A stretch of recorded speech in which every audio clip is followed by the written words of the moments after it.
Today, I'm going to talk to you about why projects fail. Some time back, I was reading that about 70% of the projects fail. So I was wondering why it is so high. But when I look back and uh, see what happening around and what can be categorized as a failed project, so from my perspective, I say project failed. Either it did not finish on time, or it went over budget, or it did not deliver the objectives of the project, or a combination of this. If this thing happens, any of these things happen, or a combination of this happens, then I will say the project has failed. So a large number of projects fail from this kind of criteria, if you put. So you wonder sometimes why they fail? I think most of us know a little bit about that. So I'm going to talk about 5 top reasons why projects fail from my experience of working with projects, delivering projects successfully, and also recovering failing projects. So the top number one reason why project fail is inadequate or no stakeholder analysis.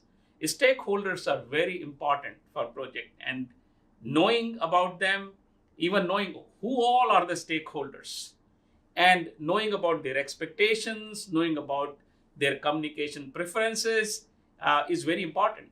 Engaging with them is very important. So many times, if a project manager or a project team doesn't do a proper stakeholder analysis and figure out all the stakeholder needs, then that gives rise to a reason for failing the project. Because all of a sudden, you may have surprises. You may find a one or more stakeholders needing something that you never expected because you did not include them in your analysis, or you did not do any analysis. So that's the number one reason. Number two reason is lack of clarity of scope. So if there is no clarity of scope, guess what happens? That results in numerous change requests.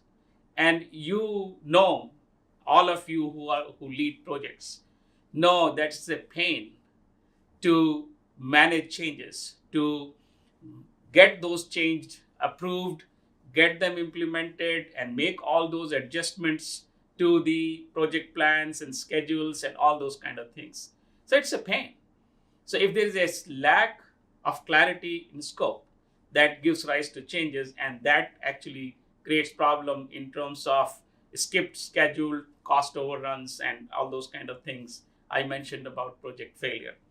The third reason is inadequate or absence of a solid communication plan.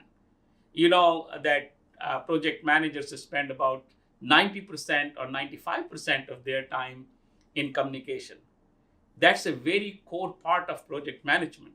So if a project doesn't have a solid communication plan, taking care of all the stakeholders and making sure that all the stakeholders get the communication, what they need and when they need, and in what form they need, there is going to be things that will fall through cracks, and that creates problems.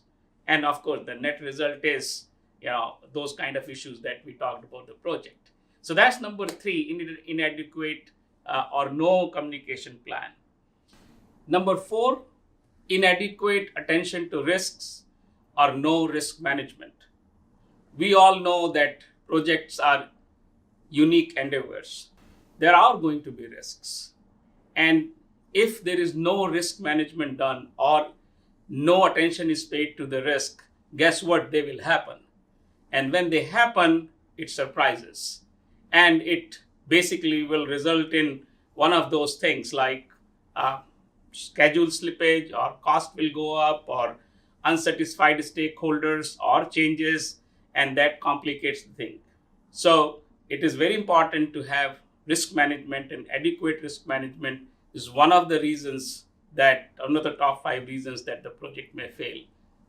Number 5, and another very critical one that probably you would not have seen as one of the key reasons for project failures is the project manager is not a true project manager.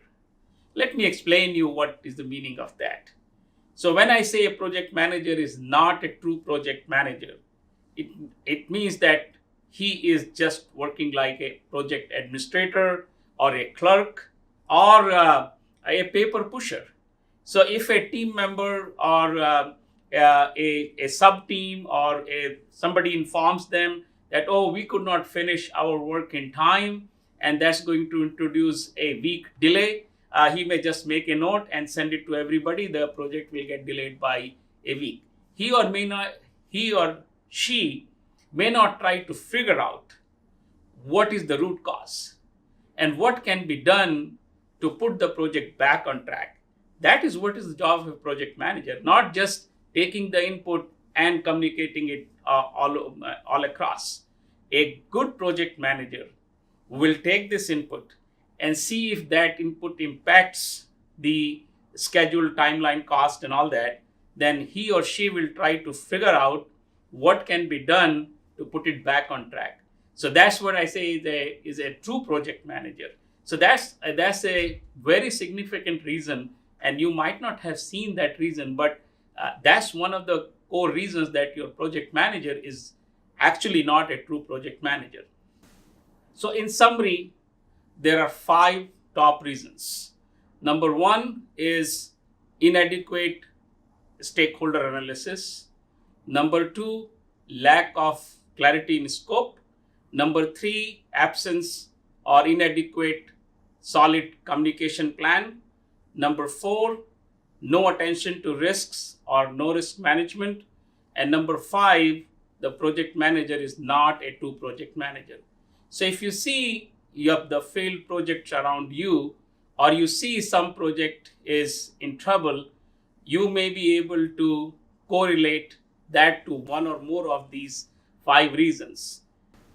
So if you can make sure that your project doesn't suffer with one of these things or doesn't have one of these reasons, you can eliminate these reasons, I can tell you that your project will not fail.